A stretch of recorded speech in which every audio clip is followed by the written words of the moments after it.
Have you ever walked away from someone and later heard they couldn't stop thinking about what they lost? Not because you begged, not because you argued, but because your silence spoke louder than any words ever could. Most people chase closure. They text, they explain, they plead for understanding. And in doing so, they hand over their power. Today, I'm revealing the 7 silent moves, rooted in ancient Stoic wisdom and modern understanding of human psychology, that make people regret losing you without you ever saying a word. These aren't games. They're principles of self-mastery. When you live them, regret isn't something you force. It becomes inevitable. Stay with me. By the end, you'll understand why the strongest response is often no response at all. Let's be clear from the start. This video isn't about revenge. Revenge is loud, reactive, and ultimately weakens you. What we're discussing is quiet power, the kind that Marcus Aurelius described when he wrote that you have power over your mind, not outside events. Realize this, and you'll find strength. These 7 silent moves work because they exploit fundamental truths about human nature. We value what is scarce. We obsess over unfinished stories. We take stability for granted until it's gone. And we rarely appreciate someone until we see them thriving without us.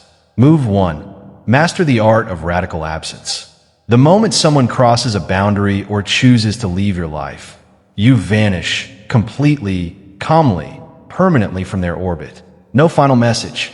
No one last talk. No social media hints. Just gone. Why does this create regret? Psychology calls it the Zygarnik effect. Unfinished business lingers in the mind far longer than completed tasks. When you disappear without closure, their brain keeps replaying the last interaction, searching for resolution that never comes. But more than that, absence removes the constant validation they grew accustomed to. You were the steady presence. Now the space feels empty.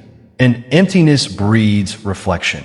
Epictetus taught that freedom is secured not by fulfilling desires, but by removing dependencies. When you remove yourself as their emotional supply, they confront how much they relied on you. In real life, this looks like the man who, after a long-term relationship ends, deletes her number, unfollows quietly, and never checks her stories again. 6 months later, she hears through mutual friends he's traveling, focused, content. The contrast stings. Have you ever noticed how the loudest silence follows a sudden disappearance? Move 2. Stop explaining yourself forever. The average person spends years defending their choices, justifying their feelings, trying to be understood. You stop. When someone questions your decisions, your boundaries, or your new path, you offer no defense. A simple nod, perhaps a calm, that's how I see it, and the conversation ends. Why is this powerful? Explaining hands them the frame. It implies their opinion carries weight over your reality. Silence reclaims the frame. Seneca warned against wasting words on those who won't hear. More importantly, every explanation you give is energy leaked outward. Conserve it. Redirect it inward. People expect argument. They prepare for pushback. When none arrives, the absence of conflict forces them to argue with themselves. Picture this. An ex reaches out months later with a half apology, fishing for reassurance. Instead of engaging, you reply briefly, polite, detached, then vanish again. They stare at the screen, unsettled. No fight means no catharsis. The discomfort stays with them. Reflection. When was the last time you felt compelled to explain yourself to someone who didn't deserve the context?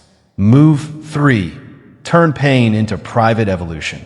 While they expect you to crumble, you rebuild methodically, invisibly at first. Jim at Dawn. Books that sharpen the mind. Skills that increase your value.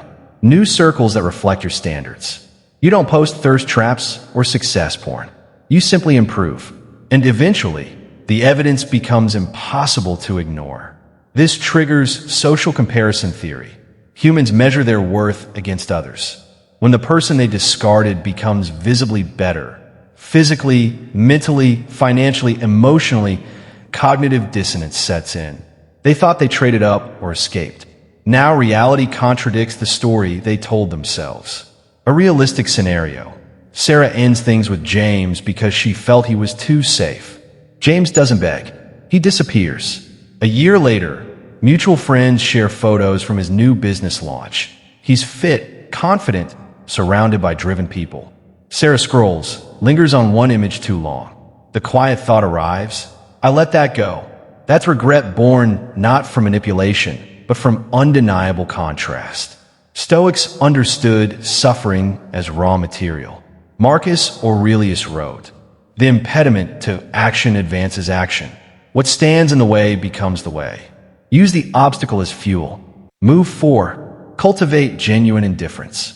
Indifference isn't pretending not to care. It's reaching the point where you truly don't.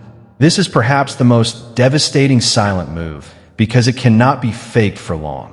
People sense authenticity. When indifference is real, every crumb of attention you once gave becomes a ghost that haunts them. They test boundaries, like a story view, a casual hey, and meet only calm neutrality. Loss aversion kicks in hard here. Behavioral economics shows losses hurt roughly twice as much as equivalent gains. They already lost your presence. Now they lose even the hope of reclaiming it. The psychology is simple. We chase what withdraws. But when withdrawal is permanent and peaceful, chasing feels futile. Real-world example. After a toxic friendship ends, you stop responding to bait messages. Months pass. They post subtle digs, hoping for reaction. Nothing. Eventually they message directly. You've changed. You read it. Feel nothing. Archive it. That void echoes louder than any comeback. Move 5. Let your standards become non-negotiable. You no longer tolerate inconsistency, disrespect, or low effort from anyone. This isn't announced. It's demonstrated. You walk away from conversations that drain you. You decline invitations that don't align. You invest time only where respect is mutual. People notice boundaries. They test them until they realize the line is steel. Epictetus said, "If you want to improve, be content to be thought foolish and stupid. Let them think you're too picky or cold. Their opinion is irrelevant. When they see you thriving under strict self-respect, they compare it to the version of you that accepted less. The contrast breeds regret. Move 6. Become a stranger to drama. You exit gossip. You refuse triangulation. You never speak ill, even when provoked. Drama is addictive. By abstaining completely, you remove their favorite emotional drug. They expect bitterness. They prepare defenses. When none appears, their script collapses. This move leverages the principle of reactance. People want what seems restricted, but more powerfully, it shows mastery over impulse. Seneca advised, anger is a brief madness. Refuse madness. Stay lucid. In practice, an ex badmouths you in shared circles. You hear it, shrug, continue your path. Word gets back. They wait for retaliation that never comes. The lack of fuel stars the fire. Move 7. Own your time like it's sacred. Your calendar reflects your values. No more last-minute availability. No more bending to accommodate. This silent move signals high self-worth louder than any declaration. Time scarcity is universal. When yours becomes protected, your perceived value rises exponentially. They remember when you made space for them effortlessly. Now that space is guarded, the shift registers deeply. Combine this with the previous 6, and the overall effect compounds. Absence, mystery, growth, indifference, boundaries, calm, priority. They don't just miss the person you were. They mourn the version of themselves that had access to you. Let me tell you a short, realistic story. Michael was in a 3-year relationship that slowly eroded his confidence. When it ended, he followed these moves instinctively, not to win her back, but to reclaim himself. He went no contact. He stopped posting for attention. He trained, read, built a small consulting side business. He became selective with his time. 18 months later, she reached out through a friend. Is Michael seeing anyone? The friend replied honestly, he's happy, really focused, dating casually, but nothing serious. She never messaged him directly. But months later, at a group event he attended briefly, she watched him from across the room, composed, laughing easily, unbothered.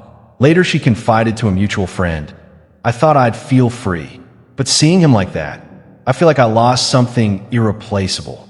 She didn't say it to him. She didn't have to. The regret lived inside her. That's the power of these silent moves.